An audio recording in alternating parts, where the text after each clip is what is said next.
Welcome back to Gun&ShotTV. This is Chris, and today I was going to be talking about the AK-47. Not specifically every AK-47, but just the cheapest one I could find.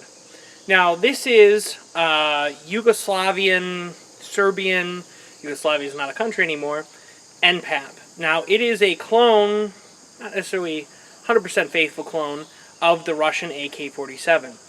Now, I was making a couple videos about an AR-15, and I was making videos about a Mini 14, and a lot of people were talking about different ways to test them, and I was thinking about doing something, trying to, pick my favorite out of them, come up with some real-world tests that I think are appropriate for civilian shooters. And I figured if I'm going to go through all that effort, I should probably get an AK and throw it in the mix just for fun. So, I was looking, much like the AR-15 and the Mini 14, I went to see if I could find, the cheapest one that still got pretty good reviews and seemed pretty reliable. Now, I didn't realize this, but AKs have gone through the roof recently. I remember you could get Polish AKs and you could get these Serbian AKs for about $400, $350 to $450, somewhere in there, depending on where you're shopping and stuff. And for some reason, they have just gone through the roof. I don't know if it's the election or imports from Russia are going up. Something's going on.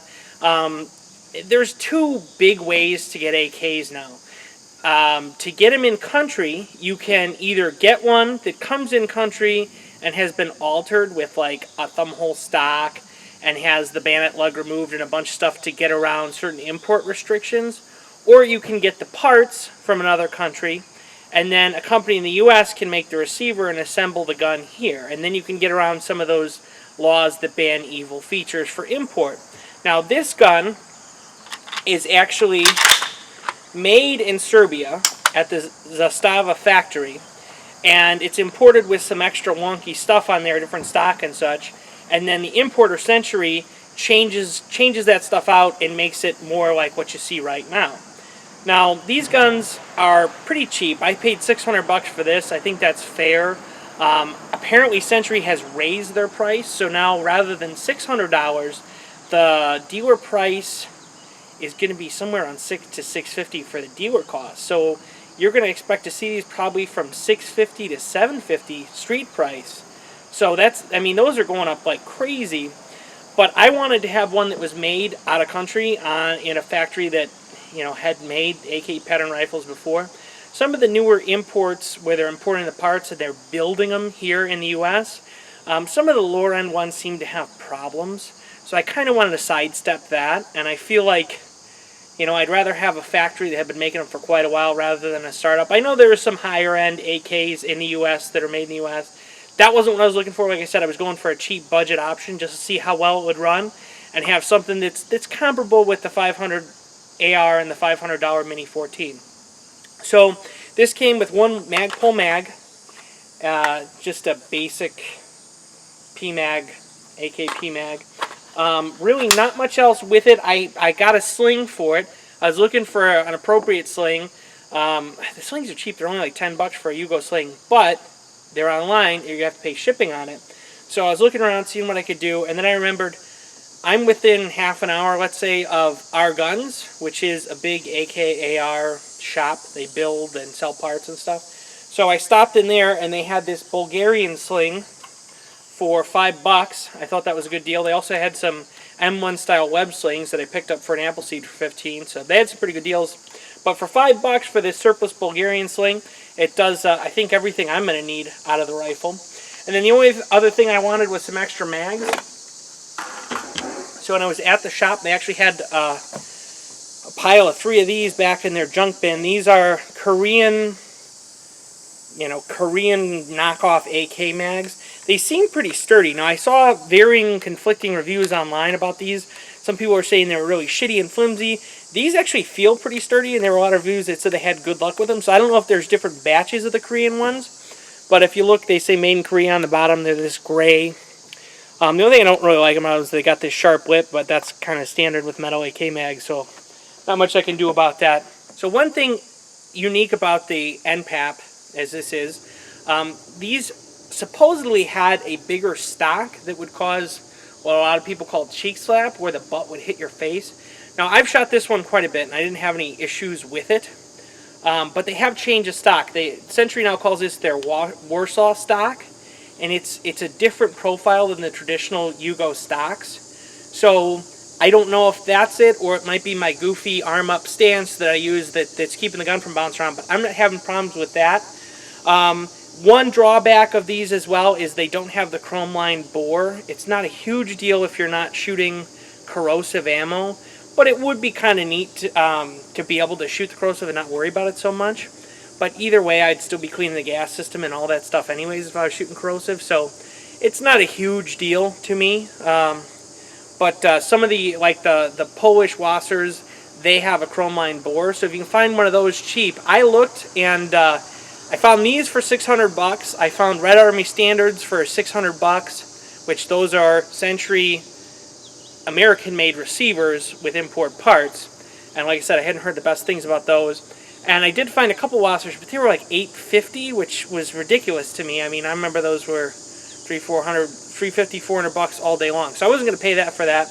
The only thing I don't really like about this is the grip. It's got a plastic grip.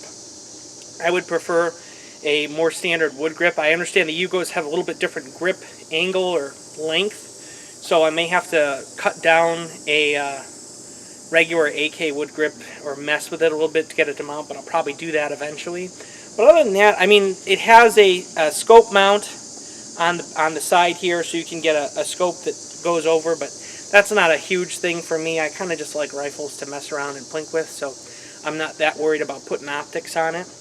But it seems to work well with the two different mags I've tried with it thus far. Everything seems to run well. I did grease the hell out of it, especially for this break-in period. I probably put like maybe 100 or 200 rounds through it. It didn't have any problems thus far.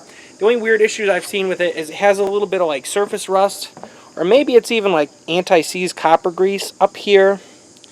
I'm not 100%. Unless they shot corrosive in the factory, I don't know why there would just be rust on that piece. But you can see just a little bit of either, like I said, maybe it's copper anti-seize or maybe it's some surface rust. I can't find anywhere else on the gun, and I will admit I haven't gone in there and tried to get it out with a pick and some oil or anything yet. So it could just be copper anti-seize stuff that needs to be wiped off. But much like any AK, to load it, you're going to put your mag in the front first, push up, tilt back and rock it, and it'll lock in. You've got your safety here. It'll lock the bolt back on the NPAPs. Not all of them have that. You could cut a standard safety if you wanted to have that, but the NPAPs already have it. Now you're on fire. Now you're on safe. It is a bear to get off safe. You can kind of go in there and tweak that lever a little bit when the action is apart, but it'll wear in eventually, so I'm not that concerned about it. But other than that, like I said, I've taken it apart a few times. It's got your standard take-apart procedure. It's got a little push button here that frees the release for the dust cover. Push that in, and it's kind of hard to do one-handed here. And now you can get in, take your spring out and everything. Now, I have seen some reviews of the budget AKs, different ones online, where they have issues where the lugs in the receiver are bad, or they're binding and all these problems. Mine seems to work okay. It does not seem to bind anywhere. But understandably, if you had that issue out of the box, that would be very bad. Now, there were two at the shop that I had to choose from. I chose this one because I liked the wood on it. The other one had some weird, like, knots or something. It just didn't look very pleasant. The only thing I noticed with this one, it does have some, I don't know if you'll even be able to see them on camera, but it's got like some little notches, and I don't know if maybe that was in shipping or something. It doesn't seem to have affected the finish, so I'm guessing it was before the finish was put on, but just little like dings or notches. Not a huge deal. Probably wouldn't notice it if I wasn't specifically looking for it. But all in all, for $600, I think it was a pretty good buy. Now I'm going to take it down to the range. We'll shoot some stuff and see how it goes.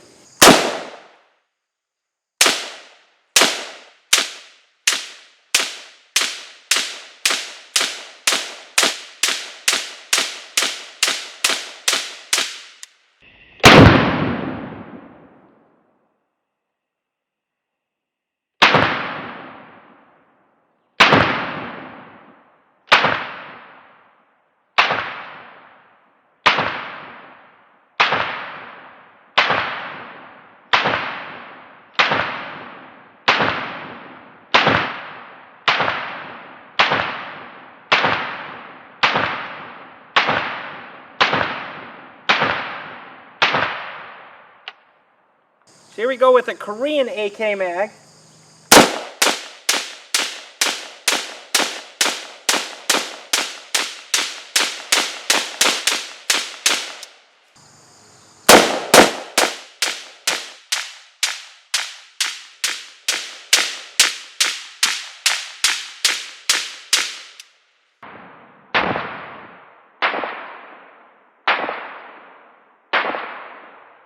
So you can see I put 3 20-rounders through. We're starting to get a little bit of smoke out of the wood grips here. We'll see if that becomes an issue.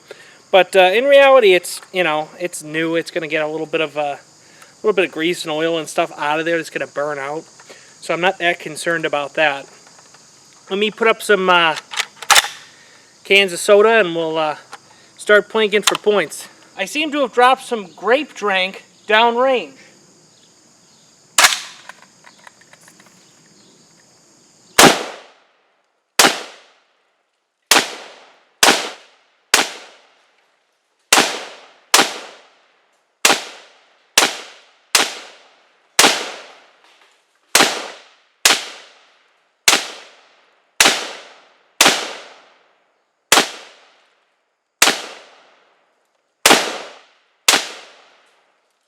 So as you can see, pretty good functionality.